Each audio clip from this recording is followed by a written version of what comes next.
Assalamualaikum warahmatullahi wabarakatuh.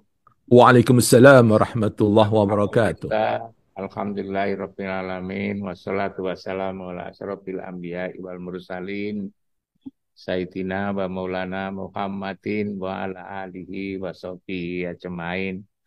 Mabadu yang saya hormati Gus Wahid, para senior, para peserta halakoh, semua yang berbahagia, kita banyak bersyukur kepada Allah. Sholawat dan salam kita persembahkan ke hadapan ikutan kita Muhammad Rasulullah Sallallahu Alaihi Wasallam. Pada malam hari ini menarik sebetulnya halakoh kita ini, tetapi eh, diganggu oleh orang-orang yang memang suka mengganggu seperti ini. Ini tapi juga sekaligus untuk menggambarkan bahwa inilah sebetulnya kehidupan manusia itu. Ada yang mengajak kita kepada kebaikan, tapi juga ada yang mengajak kepada hal-hal yang kurang bagus, yang merusak, yang dilihat saja itu bahasanya mungkin menjijikkan itu kalau kita lihat seperti ini.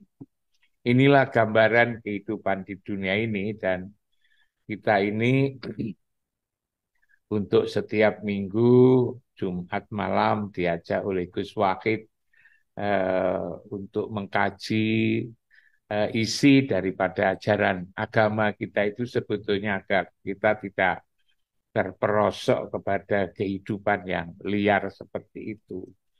Dan sebenarnya juga saya kala lihat itu teringat itu Gus Wahid itu surat Al-A'raf ayat 179. Dikatakan di sana walaqad darokna li jahannama katsiran minal jinni wal insi, dan sungguh akan kami isi neraka jahanam banyak dari kalangan jin dan manusia. Lahum kulubun la yafqahuna biha walahum ayunun la yubsiruna biha walahum adanun la yasma'una biha ulaika kal an'am bal hum adollu ulaika humul ghafilun.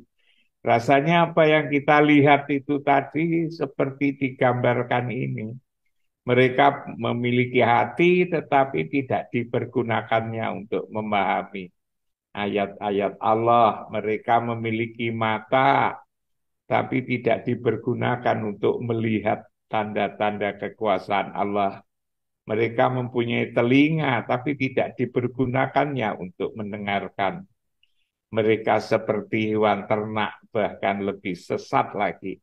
Mereka itulah orang-orang yang lengah. Jadi kalau kita melihat gambar-gambar ini ternyata juga diilustrasikan di dalam Al-Quran itu. Mereka itu lebih rendah, lebih apa namanya, lebih buruk daripada binatang. Kal an'am balhum adollu. Saya kira kita tidak pernah ya lihat binatang-binatang menjijikkan seperti yang tergambar di layar yang kita lihat, yang kita tidak suka tentu saja. Seperti itu, kal an'am balhum adollu. Nah, saya memang tidak apa yang ngerti, ikuti, tapi tidak sepaham Gus Wahid ya. Karena itu saya ingin menyampaikan hal-hal yang sifatnya umum, barangkali yang perlu bisa dijadikan sebagai bahan pertimbangan ketika selesai kita halakoh ini. Sebenarnya persoalan-persoalan manusia seperti ini ada sejak adanya manusia sendiri. Jadi bukan hal baru.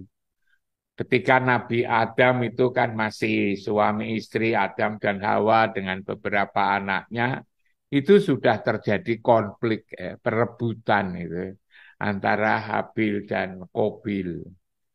Juga di dalam Al-Quran dikisahkan Bagaimana misalnya nabi-nabi, para rasul, Nabi Nuh, Nabi Lut itu kan juga nabi-nabi yang lain itu kalau kita membaca kisah itu ya kisah tentang bagaimana manusia kehilangan sifat kemanusiaannya itu. Dan sebetulnya persoalan-persoalan ini tidak saja terjadi di satu tempat, tapi juga terjadi di semua manusia ini. Dan itu tidak lagi lalu permusuhan atau apa perbedaan itu antar orang, tetapi pada diri kita sendiri. Pada diri sendiri kita ini juga ada sifat-sifat itu yang disebut dengan sifat-sifat kekafiran dan juga sifat-sifat keimanan. Dikatakan waladzi khalaqakum faminkum kafirun wa minkum mu'minun. Bahwa pada dirimu sebatang itu ada potensi untuk kafir dan juga ada potensi untuk mukmin. Jadi memang ini berat banget itu untuk menghindari ini. Karena itulah memang kehadiran agama ini menjadi sangat urgen ya, sangat penting sekali agar kita tidak menjadi seperti binatang kal an'am itu tadi. Nah, inilah yang perlu kita pahami bersama Ibu dan Bapak sekalian tentang kehidupan manusia itu yang sedemikian berat sebetulnya. Dulu amanah itu tawarkan kepada gunung, kepada bumi, kepada macam-macam, tetapi mereka tidak mau menerima, dan manusialah yang menerima amanah seperti ini, kehidupan seperti ini. Nah, padahal sebetulnya semua orang tahu betapa susahnya, betapa beratnya, betapa ngeri kehidupan ini di tengah-tengah perang. Gus Wakid, saya pernah itu tahun 90, awal-awal 90 ketika terjadi perang ya di Irak dengan Kuwait itu. Kebetulan saya pas ada di sana di Baghdad. Kehidupan ini begitu mengerikan ketika sore, perasaan itu apakah saya nanti nyampe pagi, ketika pagi pikiran kita ini apa nyampe sore ketika itu ada eh, bom berseliweran. Ketika itu saya ada di Baghdad ketika perang Irak dengan Kuwait ini. Jadi seperti itu sebetulnya seluruh orang itu akan merasakan betapa menderitanya, apalagi sekarang di Palestina dan macam-macam itu. Tetapi juga begitu karena betapa sumber, betapa manusia itu ganasnya. Hanya memang gimana mencari solusi. Ini barangkali Gus Wakid saya. Kalau untuk mencari solusi itu tentu kita mesti harus tahu sumber problem kehidupan manusia itu di mana sumbernya itu. Ternyata kalau kita mengkaji Al-Quran, sumbernya ada pada diri manusia. Kita kalau misalnya di tempat lain perang, kita belum perang ya karena kita mampu untuk mengendalikan ini sebetulnya.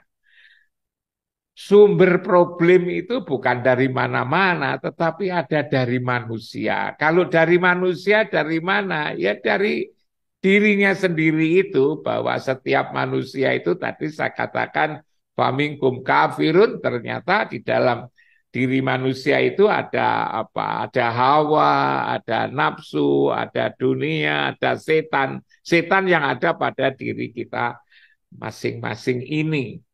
Nah, tidak mau kelintasan, kita ini tidak mau kerendahan, kita ini tidak mau kekurangan, dan kita ini tidak mau kalah. Ini adalah satu suasana batin yang merupakan given yang ada pada setiap orang.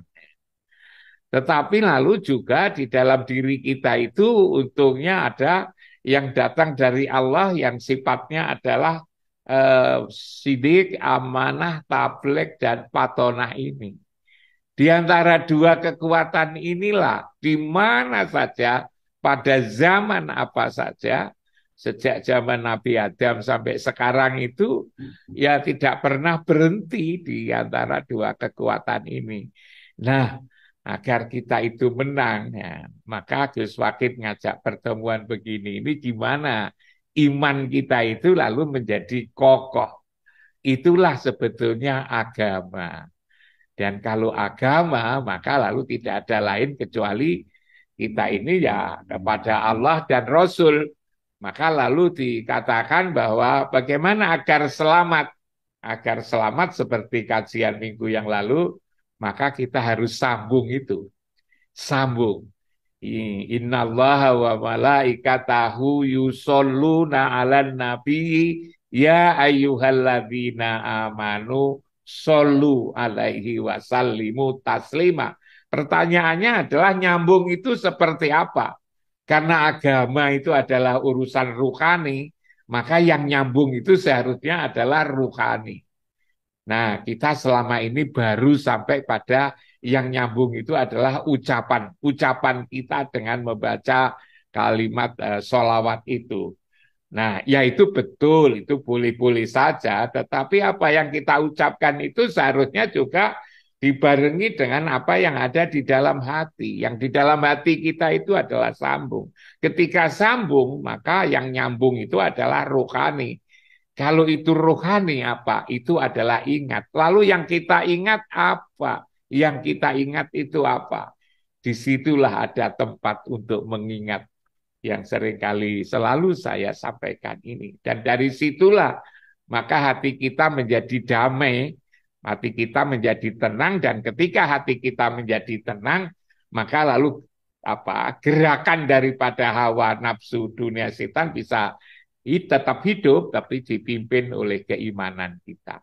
Saya kira itu Gus Wakid, saya tidak bisa komentar yang karena miskin informasi, miskin analisis tentang itu, tetapi saya hanya ngajak kepada semua peserta bahwa sebetulnya potensi untuk terjadi seperti di Syria, seperti yang dikatakan oleh Gus Wakid, itu juga ada di kanan kiri kita atau pada diri, mungkin juga pada diri kita. Tetapi cara yang paling bagus untuk menghindarkan itu tidak ada lain kecuali agama. Pertanyaannya, orang agama kok juga masih suka bertengkar?